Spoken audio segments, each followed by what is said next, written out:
আর একটা পয়েন্ট আছে, সেটা পরে আজকে শেষ করে দিই। আমরা রুলস শিখতেছি, বাট ডোন্ট ওয়ারি, আমরা এগুলা আবার কভার করব।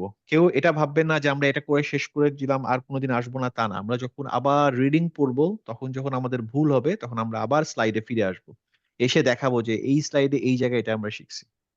সো ডোন্ট থিঙ্ক যে আমরা সামনে চলে যাচ্ছি মানে পিছনে আর আসবো না, এরকম ভাবার কোনো কারণ নেই। আচ্ছা, এর আগের পেজে আর একটু যাবেন প্লিজ, ওই যেখানে কেন? সাউন্ড করলেন পড়লেন। আমার একটা কোশ্চেন ওখানে, এই যে জিমের যে আলিফের আছে ওইখানেও তো আবার অতটা টান দিতে হবে তাই না? হ্যাঁ, এটাকে বলে হচ্ছে মাদ। এই মাদটা আমরা শিখবো। মাদের একদম শেষের দিকে গিয়ে মাদের বেশ কয়েকটা ক্লাস হবে। মাদ আমরা এ পর্যন্ত সুমন আপা কি কি শিখছি মাদ বলেন তো? আমরা শিখেছি যে মাদ আসলি শিখেছি, ওই যে তিনটা, ওই যে আলিফের সাথে ওয়ার সাথে ইয়ার সাথে। হুম তারপরে মাদ লিন শিখেছি। হুম আহ মাদ এই দুটা মাদই শিখছি। হ্যাঁ, মাদলিনে ইয়ার ওয়াও, মাদলিনের দুইটা লেটার, যে হ্যাঁ আগের অক্ষরের সাথে ফাথা থাকলে হ্যাঁ, লেটারটা একটু তারপর আমরা এই দুইটা মাদ মাদ শিখছি, একটা হচ্ছে আসলি, একটা হচ্ছে মাদলিন, তাই না? আরো দুইটা মাদ আমরা শিখবো, দুইটা না বেশ কয়েকটা মাদ, বাট সেখানে দুটো ক্লাসিফিকেশন থাকবে। একটা হচ্ছে যে মাদ ফলোড বাই হামজা, মদ ফলোড বাই সুকুন। তো এই হামজা এবং সুকুনের যে মাদগুলা, সেই মাদগুলা এরকম দাগ দেওয়া থাকবে, উপরে ঢেউ দেওয়া থাকবে। আচ্ছা আচ্ছা। হ্যাঁ, হ্যাঁ, এর জন্যই আমি জিজ্ঞেস করলাম যে যেহেতু পরেরটাই হচ্ছে আপনার এই যে নুনের উপরে, যে সাদ্দা, হ্যাঁ। হ্যাঁ, তা না, ওই যে সাদ্দা, হুম, না সাদ্দা না, ওইটারে কি বলে, ওই যে দুই গুন্না। তানবিন। তানবিন যে রয়েছে, তানবিন। তাহলে কি সাদ্দা উইথ, সাদ্দাও আছে আবার তানবিনও আছে। তাহলে তাহলে ওই জিমটা যে আপনার ওই টানটা সরাসরি ওইখানে চলে যাবে নাকি টান সহ যাবে, এটাই আমি জানতে টান চাচ্ছি। সহ হয়ে যাবে, জানু। আচ্ছা হুম, সহ হয়ে যাবে। আচ্ছা, ঠিক আছে।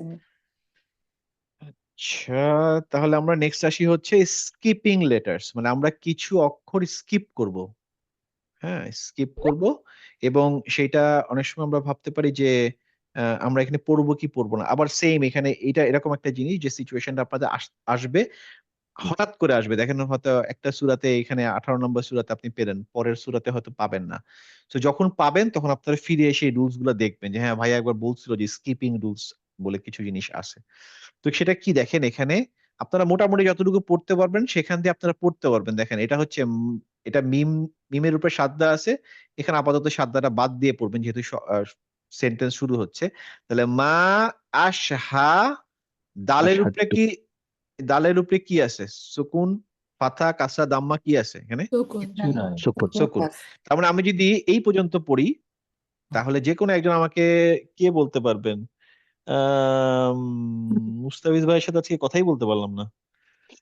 মুস্তাফিজ ভাই আনমিউট করে নাই, কাকে যে জিজ্ঞেস করি। নাহারাপা, আপনার সাথেও কথা বলতে পারিনি। এরা সবাই মনে হয়। ভাই আমি কি একটু ট্রাই করবো? হ্যাঁ, আপনারা জিজ্ঞেস করে দেয়। আপা বলেন, এইটুকু পড়েন। উম, এটা হবে মা আশ হাত তো হুম আচ্ছা, হুম। আমি জাস্ট এইটুকু পড়তে বলছি, এইটুকু। ও তাহলে এটা হবে মা আশ আম, হাদ হাদ হাদ হাদ। এরকম। আচ্ছা, এখানে আমি দেখুন কিছু একটা রুলস শিখতে গিয়ে আরো দু তিনটা রুলস আমি পুছানোর জিনিস বলি। এইখানে আপনার দালের উপরে শকুন, তাই না? জি। আচ্ছা, এখানে কি আর কোন রুলস আপনি মনে আছে আপনার, দালের উপরে শকুন হলে?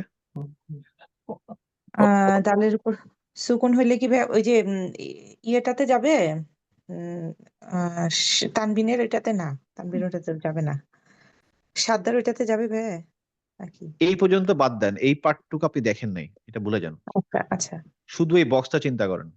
ওই যে কলকলা হ্যাঁ, কলকলা হবে। কনফিউজ থাকেন কেন? আপনারা তো মোটামুটি সবাই খুবই ব্রিলিয়ান্ট। আপনি যে জানেন যে দালের উপরে শকুন আছে, দালের উপরে শকুন থাকলে আমরা একটু আগে না রিক্যাপ করলাম যে দালের উপরে শকুন কিসের মধ্যে আছে? কলকলার ভিতরে। জি। তাহলে মনে জোর রেখে বলবেন যে এটা কলকলা হবে। আমারে ভুল প্রমাণ করেন, ভয় পাবেন না। হ্যাঁ, পুরা গোল জোর গলায় বলবেন যে এটা কলকলা, কারণ দাল আছে। আচ্ছা, তাহলে আমরা যদি নরমালি পড়তাম তাহলে হচ্ছে মা আশহাদ, হাদ হাদ এরকম হতো না, কুল হুয়াল্লাহু আহাদ, আহাদ এরকম। হ্যাঁ, কিন্তু এইখানে একটা রুলস ইমপ্লাই হবে, সেটা হচ্ছে তার পরে একটা সাদ্দা আছে, যে সাদ্দাটাতে আছে হচ্ছে তা। সেই ক্ষেত্রে আমার এই দাটা আমি পড়বো না, আশহাত্তু। তার মানে এই দালটা স্কিপ করে তাতে চলে যাও, হ্যাঁ, এটা তো সব সময়ের জন্য, তাই না? যদি এরকম সব সময়ের জন্য। হ্যাঁ। যদি যদি দালে কিছু না থাকে, পরে যদি তা থাকে তখন ও, মানে অন্য লেটার থাকলে হবে না? কিছু কিছু যেগুলো ভাইয়া যেগুলো আমি ব্যাপারটা স্কিপিং এরকম না যেগুলো আমি স্কিপিং লেটার বলে দিচ্ছি আপাতত এটার ভিতরে ও, থাকেন, বুঝছি। অন্যগুলো নিয়ে এখন মাথা চিন্তা করার দরকার নেই। জাস্ট আমি এখানে দাল নিয়ে বলতেছি, ঠিক আছে? দাল নিয়ে মনে রাখেন যে দা যদি সকুন স্টেজে থাকে আর তারপরে যদি তায়ের উপরে সাদ্দা হয়, সেক্ষেত্রে আশহাত্তু দাটা উচ্চারণ হবে না। কারণটা কি বলছে দেখেন, এইটা দেখে এই লাইনটা পড়ে কে কি বুঝতে পারেন বলেন? সবাই পড়েন, আগে পড়ে নেন তারপরে বলেন। শারমিন আপা, আপনি আমার এই লাইনটা বুঝান, নিচের লাইনটা। এই যে ভাই, ওই যে রাব্বানা, এটা এই যে নিচের আমি এটা দাগ দিয়ে দিচ্ছি, দেখেন এই লাইনটা ও পড়েন। আচ্ছা, এটা হচ্ছে পড়ে anta আমাকে বুঝান। are both pronounced from Makharij point that are very close to তা তা and ভাই ওই দুইটা, ওই যে মাখারিজ পয়েন্ট আমার ইয়ের তালুর থেকে আসবে, ওইটা হুম। বুঝাইছে, যেটা দুইটা একই মানে ইয়ে থেকে আসবে। একই মাখারিজ পয়েন্ট থেকে আসবে, মানে আমরা মাখারিজ পয়েন্ট কি শিখছিলাম, এরকম একটা শিখছিলাম তাই না, যেটা হচ্ছে দাঁত, এই দাঁতের, আর এখানে হচ্ছে উপরের part, জিভ। হ্যাঁ। তার মানে আমরা বলছিলাম হচ্ছে যে জিভটা হচ্ছে দাঁতের গোড়ায় লাগবে, তাই না? জি। আমরা বলছিলাম হচ্ছে যে এইটা যদি আমাদের জিভ হয় আর এটা যদি আমাদের দাঁত হয়, তো এই, সরি এটা এখানে হবে না, এখানে হবে হচ্ছে এটা যদি আমাদের দাঁত হয় আর জিভটা আমার এই গোড়ায় আসবে, তাই না? এখান থেকে জি। 3টা অক্ষর হয়। সে বলতে চাচ্ছে হুম। হচ্ছে তা এবং দা, তা এন্ড দা, আরেকটা ছিল কি বলেন তো? ত। আমরা কি এখন খেয়াল করতেছি আমরা মাখারিজ পয়েন্ট কেন শিখছি? Very important. তার মানে দেখা যাচ্ছে হচ্ছে এই যে দুটো যেহেতু একই জায়গা থেকে উচ্চারণ হচ্ছে, তাহলে আমরা একটাকে স্কিপ করে আরেকটাতে চলে যেতে পারবো। ও আচ্ছা, ওরা মানে একসাথে, তো এই জন্য একটা হ্যাঁ, কারণ একই জায়গা থেকে উচ্চারণ হচ্ছে, আমরা দায়ের বাদ দিয়ে তায়ে যেতে পারবো। ও আচ্ছা, আশহাত্তুহুম, তাহলে ওখানে ত থাকলেও একই তো হওয়ার কথা তাহলে। ত থাকলেও একই হওয়ার কথা, যেহেতু একই মাখারিজ point, very close to each other. কিন্তু এই তিনটা না থেকে যদি অন্য কিছু থাকে, সেটা পরে বলবো না, আগে এটা আপাতত সবুর সবুর সবুর সবুর আখি, ইয়া আখি সবুর। আবার আচ্ছা এটা বললেছেন ভাইয়া আমার তাও একটা কোশ্চেন ছিল, হ্যাঁ, বলে ফেলেন। সেটা হচ্ছে ধরেন আমি এইসব কোনো কিছুই জানতাম না, আমি তো এটাই জানতাম যে আপনি সকুন আর তাজদিদ যদি থাকে, আপনি সকুনকে বাদ দিয়ে সবসময় তাজদিদ লেটারই ধরবেন, তাই না? এরকম না ব্যাপারটা? ওই যে বললাম, আপনি এখন ওই গাড়ি চালাচ্ছেন আর কি, সেটাই। গাড়ি ডান দিকে যেতে হবে, কিন্তু গাড়িকে আপনি ডান দিকের গাড়ি ছাড়বেন কি ছাড়বেন না, সেটা আপনি কিভাবে শিওর হলেন? মানে আপনি যে এখান থেকে এখানে চলে যাবেন, এটা আপনি শিওর হলেন কিভাবে, মানে how do you know that? মানে আপনি যে সবসময় এরকমই দেখেছি। এই যে এরকমই করছেন, কিন্তু ধরেন আপনি তো শিওর না যে এটা যাওয়াটা ঠিক হচ্ছে নাকি, হুম এখন আপনি শিওর যে যাওয়াটা ঠিক আছে, হুম কেন যাচ্ছেন আপনি এখন কারণটা জানেন। okay. আপনাকে কেউ যদি বলে যে তুমি এটা বাদ দিলা কেন, আপনি বলবেন যে এই কারণে বাদ দিলাম, because they are from the same মাখারিজ প্লেস, আমি একটাকে বাদ দিয়ে আরেকটা পড়তে পারি, নট দ্যাট যে সাদ্দা আছে বলে আমি যাচ্ছি, that's not the reason. Okay. হুম হ্যাঁ, রিজনটা হচ্ছে যে মাখারিজ পয়েন্ট খুবই কাছে, অতএব এই তায়ের ভিতরেও একটা সকুন আছে, তাই না? হ্যাঁ, তা যখন আমি সাদ্দা বলি তার মানে কি, তার মধ্যে একটা সকুন আছে না? সকুন আছে আর একটা দাম আছে। হ্যাঁ, দাম আছে, তার মানে এখানেও একটা সকুন, দালেও একটা সকুন, দুই সকুন যখন পর পর থাকে, হুম যদি তারা একই রকম মাখারিজ মাখারিজ পয়েন্ট হয়, point তাহলে প্রথমটা বাদ দিয়ে পরেরটা নিয়ে নিব। আচ্ছা। ক্লিয়ার ক্লিয়ার, জি ভাইয়া। Surf Excel clear, good. এবার আসেন স্কিপিং উইথ লাম। হুম এখানেও সেম জিনিস দেখেন, যদি লাম এবং র থাকে, যদিও এটা মাখারিজ পয়েন্ট মোটামুটি কাছাকাছি, এইটার ক্ষেত্রেও মনে রাখতে হবে যে লাম আমি বাদ দিয়ে দিব, রতে চলে যাব। হুম কুর রব্বি, কুল রব্বি না, কুর রব্বি। হ্যাঁ, এখন শব্দ কিন্তু কুল অবশ্যই থাকবে। কুল মানে কি? বলা, বলো। আল্লাহ বলতে বলছেন কুল হু আল্লাহু আহাদ, কুল।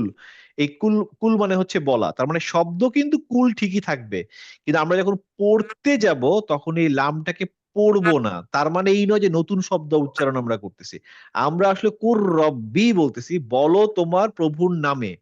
হ্যাঁ, হ্যাঁ, পুর রব্বি মানে তোমার প্রভু বা আমার প্রভুর নামে। হ্যাঁ, এটা তো এই যে আমার লাম কিন্তু এখানে অলরেডি আছে, এই শব্দটা আমি উচ্চারণ করতেছি না বিকজ অফ এইটা, যে যেহেতু লামের পরে র এর উপরে সাদ্দা আছে, কারণ এই লামটা স্কিপিং হবে এখানে। ঠিক আছে, এটা হচ্ছে রুলস। এটা বোঝার থেকেও জিনিসটা মাথায় রাখতে হবে যে এইটা এই কারণে স্কিপিং হচ্ছে। আর একটা পাবেন, ওই যে একটু আগে যে আপা বললো যে তার মানে তা এর সাথে হলে ত হলেও হতো, সেম জিনিস। ঠিক আছে, লাত ইফাতুম,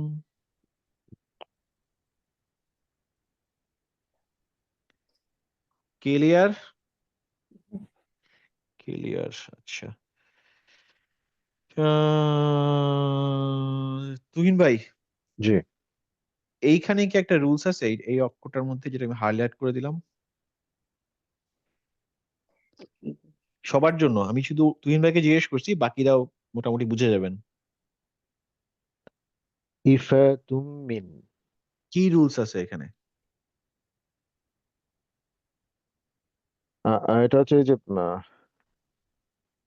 তানভিন, এই যে এখানে একটা তানভিন, একটা বাদ যাবে, নুনটা বাদ যাবে। হুম আমরা একটু আগে যেটা শিখলাম, তানউইন মানে সাদ্দা ফলোড বাই এ তানউইন, মানে হুম, এখানে একটা সাদ্দা আছে, তার আগে একটা তানউইন আছে, সেই ক্ষেত্রে হুম, এই তুনের ভিতরে নুনটা পড়ে যাবে, হুম, পড়ে গিয়ে সোজাসুজি তু থেকে মিমে চলে যাবে, তুমমিন। গুন্না। আবার গুন্না হবে, তুমমিন। তার মানে আমরা হ্যাঁ, কিন্তু হবে। দুইটা রুলস এখানে শিখলাম, একটা রাইট, হচ্ছে হ্যাঁ, এখানে হচ্ছে নুন পড়ে যাবে, আর একটা হচ্ছে মিমের উপরে গুন্না হবে। গুড। তার মানে আমরা কিন্তু রিক্যাপ করতেছি, আজকের ক্লাসে আবার রিক্যাপ করতেছি। তো এই পর্যন্ত যে যেটা পড়লেন সবার কি মনে আছে? আলহামদুলিল্লাহ, মনে আছে। Good. আর একটা স্কিপিং লেটার দেখে নেই, একটু হেভি হয়ে যাচ্ছে, বাট ইনশাল্লাহ। প্রথম তো আমরা শিখছি গল্প টল্প করছি, তাই না? আজকে আর কোনো পড়া নিচ্ছি না, পড়া আমরা নেক্সট ক্লাসে নিবো। ভাইয়া স্কিপিং লেটার গুলা কি মুখস্থ করে ফেলবো? আপনার ইচ্ছা, করতে পারলে তো ভালো, বাট হয়ে যাবে মুখস্থ ইনশাল্লাহ। আপনি দেখতে দেখতে দেখতে দেখতে মনে পড়ে যাবে। যদি এমন কোনো সিচুয়েশন আসে যেটা আপনি দেখতেছেন স্কিপ করতে হচ্ছে কিন্তু আমি এখানে বলি নাই, আমাকে জানাবেন, তাহলে আমি স্লাইডটা আবার আপডেট করব। কারণ আমার আমার জানা মতে এই তিনটে আমি পাইছি, এর বেশি যদি আপনি কোনো জায়গায় এরকম পান তাহলে আমাকে জানেন, বাট মোটামুটি এই তিনটাই কিন্তু আহ, আমি যত জায়গায় পেয়েছি এই তিনটে, তো তিনটার মধ্যে দা, তা তান, এন্ড ত, তান, তা। তিনটা তো একই মাখারিজ পয়েন্ট থেকে, এই জন্য একসাথে হয়ে যাচ্ছে। আর লাম আর রটাও আরেকটা, সেই দুটা রুলস ছাড়া আসলে আমি তেমন আর কিছু পাই নাই। যদি আপনার কোথাও পান সেটা আমাকে বলতে পারেন। মুখস্থ তো আপনার ইচ্ছা, চাইলে আপনি সব মুখস্থ করে ফেলতে পারেন, কোনো সমস্যা নেই, বাট মানে মাথার উপর বেশি প্রেশার দেওয়ার দরকার নেই। যখন আপনি পড়তে যাবেন কনফিউজ হলে এখানে ফিরে আসবেন যে আমি কি আসলে স্কিপিং কনসেপ্টের মধ্যে পড়ে নাকি।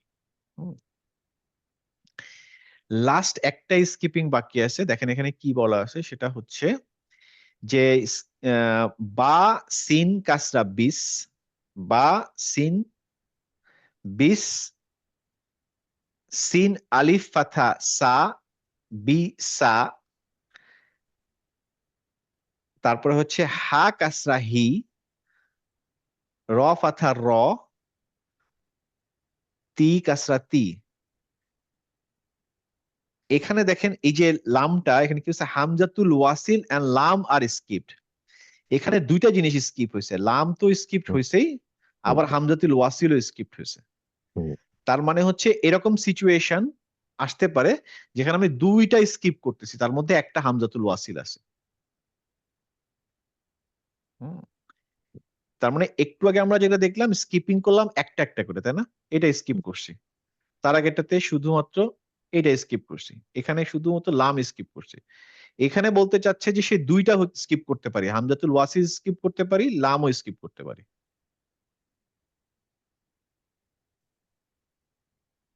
Clear. হুম। এখানে দেখেন এই যে এক্সাম্পল দেখলে দেখতে পারবেন, এখানে হামজাতুল ওয়াসিল লাম। আচ্ছা, এটা যে আমরা শিখলাম, এখানে একটা রুলস আমরা অলরেডি শিখে আসছি একটু আগে। খেয়াল করে দেখেন তো কোনো প্যাটার্ন মনে পড়ে নাকি? একটু আগে তো শেখালেন যে লাম যেটা স্কিপ করতে হবে, সাতটায় যেতে হবে সরাসরি। হ্যাঁ, আরেকটু আগে কি শিখাইছি আজকে, যে এই যে শব্দগুলা এখানে কি আপনারা কিছু খুঁজে পান? কোনটা Sun, দেখা? sun letter, sun letter. সান লেটার, মুন সামনে লেটার, মনে শামসিয়ান কামারি লেটার দেখতে পাচ্ছেন এখানে লাম। হুম, এই যে লাম, লামের আগে আসলে কি আছে? হামজাতুল ওয়াসিল মানে আ। হুম। হ্যাঁ, তাহলে আল, আল সা হওয়ার কথা ছিল, এই লামটা পড়ে যাচ্ছে আসা। এখন বুঝতেছেন আসলে লামটা কি হয়েছে? স্কিপ হয়েছে।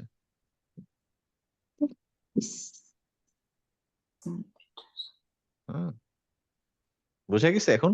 এই যে আমরা যে এতদিন শিখলাম না সাম লেটার, মুন লেটার, ওটার ইমপ্লিমেন্টেশন দেখেন, এই যে স্কিপিং লেটার কনসেপ্ট এসে আমরা বুঝতে পারতেছি যে আসলে আলটা স্কিপ হয়ে গেছে। কিছু কিছু জায়গায় আলের সাথে হামজাতুল ওয়াসিলও স্কিপ হয়ে গেছে। যেমন এখানে দেখেন, এই যে এটা মতো। এটা কিন্তু আশ-শামসু, তাই না? তার মানে এটা হচ্ছে আল শামসু হওয়ার কথা ছিল, Is the এটাও shams. বাদ গেছে, এটাও বাদ গেছে। ইদা শামসু, আমি যখন ইদা পুরোটা পড়তেছি তখন আর আশ-শামসুও বলতেছি না, ইদা শামসু। আসলে কিন্তু ইদা একটা শব্দ, হুম, আশ-শামসু আরেকটা আশ-শামসু। শব্দ। যখন আমরা একসাথে পড়ছি তখন বলছি ইদা শামসু। তার মানে এখানে লামও গেছে, হামজাতুল ওয়াসিলও গেছে।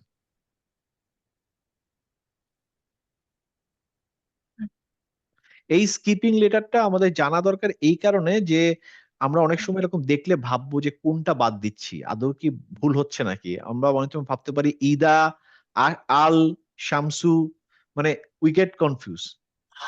তো এখন বুঝলাম যে আল এবং হামজাতুল ওয়াসিল দুটোই স্কিপ হতে পারে in this type of situation. দেখেন এখানে দেখেন, তারপর নেক্সট যদি আপনি কোশ্চেন জিজ্ঞেস করেন তাহলে এখানে আমাদের অ্যান্সার হবে যে ওই যে কেন সাদ্দার সাথে সরাসরি গেল, কারণ ওখানে লামটা হচ্ছে সান লেটার, মানে এজন্যই। সান লেটার বলেই আমার নামটা পড়তেছি না আমি, ওইখানে স্কিপ হয়ে গেছে। আর যেহেতু এটা হামজাতুল ওয়াসিলের আগে আরেকটা শব্দ আছে, এখানে মিলানোর জন্য হামজাতুল ওয়াসিলও বাদ হয়ে গেছে। কারণ এই যে এই স্কিপিং রুলে এটাই বলছে যে হামজাতুল ওয়াসিলটাও বাদ হতে পারে। যে হামজাতুল ওয়াসিল আর লাম আর স্কিপড। লাম তো আমরা আগেই শিখছি যে কেন আসলে স্কিপ হয়, কারণ হচ্ছে শামসি লেটারের জন্য। ক্লিয়ার এ পর্যন্ত?